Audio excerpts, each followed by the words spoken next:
¿Cuánto tiempo dura la inmunidad COVID, ya sea posterior a la vacuna o bien en aquellas personas que desarrollaron la enfermedad? ¿Cuánto tiempo su sistema inmunológico los mantiene protegidos de un nuevo contagio? Pues es algo que yo me cuestiono cotidianamente y seguramente tú también te lo preguntarás. Quiero suponer que por ello es que hoy día estás en esta plática. En los siguientes minutos, analizando la literatura médica con un par de artículos sobre todo que llamaron mucho mi atención, trata de darte algunas respuestas a ello. Antes de empezar, te recuerdo, suscríbete al canal, si el video te gusta, dale un like y déjame por favor tus comentarios en la página. El mes pasado acudí al laboratorio a hacerme mis estudios periódicos que trato de hacer cada año justamente midiendo toda una serie de variables, sobre todo las cardiovasculares, pero dije, bueno, ¿por qué no? Veamos cómo estamos en cuanto a la inmunidad de COVID y saquemos una determinación de anticuerpos. Cuando me llegó el resultado de los anticuerpos, hay dos puntos que llamaron mi atención, lo pueden ver en pantalla. Lo que tiene que ver con la inmunoglobulina G, que son los anticuerpos que están dirigidos hacia la espícula o hacia estas coronitas que tiene el virus del COVID, salió que estaba en un rango muy alto. El rango de referencia, y lo mencionan, es de 0.8 y en mi caso la determinación salió por arriba de 450. Hay otro marcador que se llaman la IgG contra la cápside. La cápside, por así llamarlo, es la envoltura que tiene el virus. En este resultado yo salí negativo, es decir, yo no tengo anticuerpos justamente ante esta parte del virus. Y esto es algo muy característico de las personas que, como en el caso de un servidor, tenemos la inmunidad derivada de la vacuna y no de la infección. Una persona que ya tuvo la infección de manera previa tiene estos dos marcadores que están incrementados y las personas que únicamente tenemos la vacuna lo que incrementamos es justamente la proteína Spike. Pero tener 459 sobre un rango de referencia de 0.8, bueno, ¿y esto qué significa? Ok, sí tengo anticuerpos cuantificables altos en sangre, pero ¿esto significará verdaderamente que estoy protegido ante una exposición a COVID? La revista New England Journal of Medicine recientemente sacó esta publicación que les muestro en pantalla. Lo que se hizo en Israel fue medir desde el momento de la aplicación y hasta 6 meses después cómo se estaba comportando la inmunidad en aquellas personas que recibieron 2 dosis de Pfizer como un esquema de protección. Un dato que a mí me llamó mucho la atención es que al momento de medir la inmunidad ellos tomaban dos parámetros. Hacían una medición a lo que cotidianamente llamamos los anticuerpos o la IgG o la inmunoglobulina G, que es justamente el parámetro que yo les comentaba en mi estudio de laboratorio, pero también hicieron una determinación de una situación que se llaman los anticuerpos neutralizantes, que esto es algo que adquiere especial importancia. Cuando nuestro organismo reconoce algún agente patógeno, en este caso el virus del COVID, ya sea derivado de la vacuna o derivado de la infección, nuestro sistema de defensa específico se divide en dos tipos de respuesta. Uno, lo que se llama la respuesta celular, esto es cómo se van a activar los glóbulos blancos para en un futuro poder atacar de mejor manera el virus, y lo que se llama la respuesta inmune humoral. Esto tiene que ver propiamente con la formación de anticuerpos, que en realidad los anticuerpos no son células como tal, como mucha gente lo piensa, sino los anticuerpos son sustancias que se están formando dentro de nuestra circulación que van a tener la capacidad de poder reconocer, atacar y eliminar justamente a estos patógenos, a estos virus, o bien van a poder actuar sobre las células blancas, sobre nuestros glóbulos blancos, para que estos de manera más dirigida puedan reconocer y atacar justamente a estos agresores. En medicina las cosas son un poco más complejas, pero lo voy a tratar de plantear de una manera muy sencilla. Entonces tenemos celular y humoral, pero este humoral, estos anticuerpos, a su vez se dividen en dos tipos: los que se llaman anticuerpos de unión y el segundo grupo que se llaman anticuerpos neutralizantes. Esto, para entenderlo fácilmente, es como aquello que sucede en un partido de fútbol americano. Nosotros, si tenemos nuestro equipo, sabemos que este consta de dos grupos. un grupo que se encarga de atacar y otro grupo que se encarga de defender. Los dos van contra un mismo enemigo, así como nuestro sistema inmunológico va contra el COVID. Entonces, lo que son nuestros anticuerpos de unión sería algo parecido a este equipo de reconocimiento y de defensa que tenemos. Lo que serían aquellos grupos de ataque serían propiamente los que tienen que ver con la inmunidad de los anticuerpos neutralizantes que justamente van a atacar y van a coordinar que se pueda acabar con el virus. Los anticuerpos de unión tienen justamente esta propiedad o esta facultad de poder reconocer aquellos agentes adversos que nos están atacando, por ejemplo, los virus, al virus, el SARS-2 en el caso del COVID, y al momento que lo reconocen se pegan a él e inician esta cascada de ataque. Nosotros, cuando medimos la inmunidad, el estudio de laboratorio, por ejemplo, que yo me hice en el laboratorio, lo que está midiendo es justamente la inmunoglobulina G. Esta inmunoglobulina G es lo que queda como una memoria inmunológica, como esta capacidad de respuesta o de formación de anticuerpos, pero anticuerpos de unión, que en caso de llegar un virus a mi organismo, estas sustancias tendrían la capacidad de reconocerlo y de pegarse a él. Los anticuerpos neutralizantes son los que propiamente tienen la capacidad de, una vez que ya está unido el anticuerpo a este patógeno, de poderlo destruir y de poder acabar con ellos. De hecho, lo que nos dice verdaderamente qué tan fuertes o qué tan resistentes inmunológicamente podemos ser justamente hacia estos virus o hacia otros patógenos, tiene que ver con la cantidad de anticuerpos neutralizantes. Ahora, medirlos estos en sangre, pues no es cosa fácil. Muchas veces la manera en que nosotros nos damos cuenta de que hay anticuerpos neutralizantes es tomando, por ejemplo, una muestra de sangre que se adquiera de alguna persona y esta muestra de sangre se pone en contacto con el virus y se está cuantificando cotidianamente qué tanta cantidad de virus tenemos y si el anticuerpo efectivamente está destruyendo o no al virus que en ese momento está circulando. Cuando hablamos de los sueros hiperinmunes, por ejemplo, que esto en algún momento dado se habían postulado como una terapia para el COVID, estamos hablando justamente de estos componentes de la sangre que por sí mismos tienen la capacidad de reconocer y atacar al virus. Entonces, muchas veces pacientes que tenían anticuerpos neutralizantes en muy alta cantidad, les tomaban justamente parte de su sangre y esta sangre la inyectaban después de toda una serie de procesos químicos a pacientes que tenían COVID y que no estaban pudiendo combatir por sí mismos la enfermedad. Y esto pues resultó ser un tratamiento exitoso bajo ciertas premisas. Entonces, nuevamente regresando a mi estudio de laboratorio, pues yo tengo niveles altos de inmunoglobulina G, es decir, yo tengo niveles altos de anticuerpos de unión. Esto significará que tengo una respuesta inmunológica que me pueda proteger, es decir, tendré yo anticuerpos neutralizantes.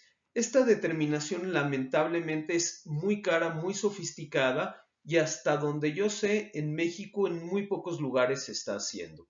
Sin embargo, déjenme que les comente este estudio inicial del New England Journal of Medicine, donde nos puede orientar un poco a la utilidad de ambos determinantes. En el artículo médico entonces lo que hicieron fue tomar aquellas personas que ya se habían inmunizado y de manera periódica, en este periodo justamente de 6 meses, se hicieron diferentes determinaciones en sangre para medir tanto la inmunoglobulina G, es decir, los anticuerpos de unión, como esta parte de los anticuerpos neutralizantes. Conforme pasó el tiempo, ambos valores efectivamente tendieron a disminuir. Un dato que llamó mucho la atención, por ejemplo, y esto lo pueden ver en la gráfica, es que la inmunoglobulina G, es decir, los anticuerpos de unión, pues tuvieron una disminución constante y progresiva durante estos 6 meses. Sin embargo, vean qué interesante esta gráfica con los anticuerpos neutralizantes. Inicialmente vimos que hubo un descenso, pero después se mantuvo cierta meseta. Esto resulta un dato muy interesante en la temática de decir, bueno, ¿será únicamente la determinación de los anticuerpos de unión lo que nos hable de cómo está la inmunidad? o de repente tenderemos a algún otro tipo de factores. Por favor, en consideración que estos estudios se realizaron dentro de un laboratorio. ¿Esto qué significa? Se mezcló la sangre del paciente con un suero que posiblemente tenía el virus y vieron localmente la reacción que se presentaba, tomando, hago mucho énfasis, aquellos factores que estaban ya presentes en la sangre. Y si tomamos las cosas como son, pues efectivamente el resultado, ¿qué es lo que nos dice? Que al momento de mezclar la sangre de una persona vacunada con el virus, a los 6 meses la inmunidad va en descenso, pero seguimos teniendo todavía inmunidad. Un punto importantísimo a destacar. Estos estudios se llevaron a cabo en laboratorio, es decir, en tubos de ensayo mezclaron sangre de los pacientes con aquellos sueros en donde se tenía la presencia del virus.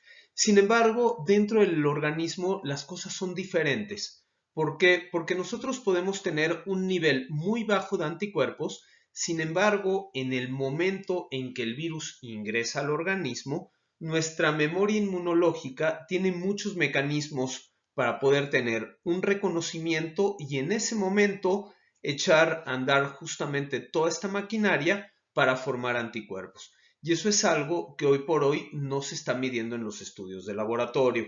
Entonces, si nosotros tomamos como único parámetro lo que podemos ver y cuantificar en laboratorio, pues seguramente caeremos en cierto grado de error porque no es lo mismo la respuesta que se da mezclando sustancias de dos tubitos en un laboratorio a lo que todo nuestro sistema inmunológico de repente tiene la capacidad de hacer, de responder y de atacar justamente al virus. Y el mejor ejemplo de esto es cuando damos una dosis de vacuna de refuerzo. En ese momento nosotros inoculamos en el organismo algo que se parece al virus y al cabo de cierto tiempo las defensas otra vez se van para arriba. ¿Quién tiene mejor inmunidad futura? ¿Una persona que se vacunó o aquella persona que tuvo la infección? Este ha sido un punto de mucha controversia en la literatura médica y les voy a dar los dos puntos de vista. Muchas veces se defiende que con los inóculos que se dan en las vacunas, las cuentas o las determinaciones de anticuerpo suelen ser mucho más altas que aquellas que se observan en personas que están vacunadas. Sin embargo, vean este punto muy importante. Cuando una persona se vacuna, se está haciendo inmunidad o un reconocimiento muy específico solamente a cierta parte del virus, porque es lo que conocemos y lo que producimos. Sin embargo, nuestro organismo tiene la capacidad no únicamente de reconocer lo que es esta proteína spike, sino, por ejemplo, reconoce también esta proteína de la cápsula o del envoltorio, es decir, lo que yo les marcaba que en mi estudio de laboratorio sale negativo, y seguramente habrán muchas otras más partículas del virus o más componentes del virus que nuestro organismo esté reconociendo, que tenga la capacidad de atacar y que hoy día todavía no conozcamos. Si bien en el estudio israelí, por ejemplo, se observó una fuerte correlación entre los niveles de anticuerpos neutralizantes y aquellos anticuerpos de unión, la verdad es que en algún momento dado estos pueden tomar caminos diferentes.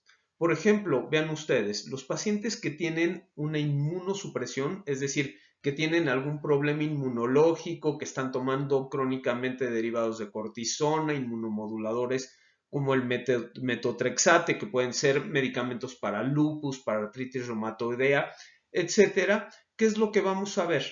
En estos pacientes vamos a encontrar quizás niveles altos de anticuerpos de unión, pero el poder de neutralización va a ser bajo.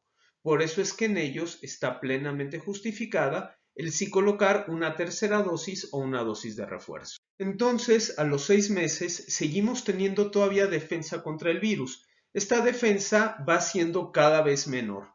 Lo que se ha visto, por ejemplo, hablando de los anticuerpos neutralizantes, que son aquellos que nos interesan, es que conforme se presentan ciertos factores de riesgo, la disminución resulta más marcada. Por ejemplo, en aquellos pacientes inmunocomprometidos, en aquellas personas que son mayores de edad, justamente esta respuesta tiende a disminuir de manera un poco más rápida.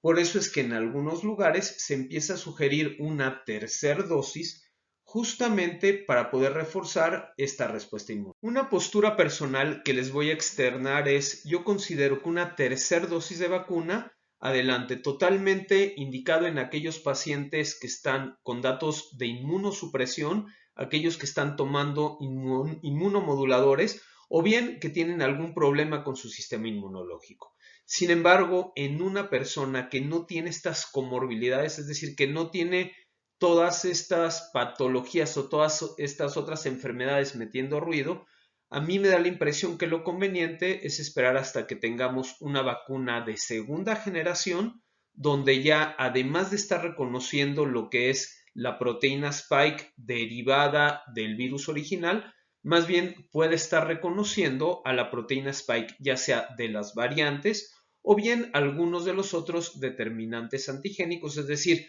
algunas de estos otros componentes que pudieran estar presentes en el virus, que posiblemente también pudiéramos atacar y con ello tener una mejor respuesta. Pues como ven, tenemos todavía muchas más cosas que ver, que explorar y que aprender sobre esta infección que hoy día nos está afectando.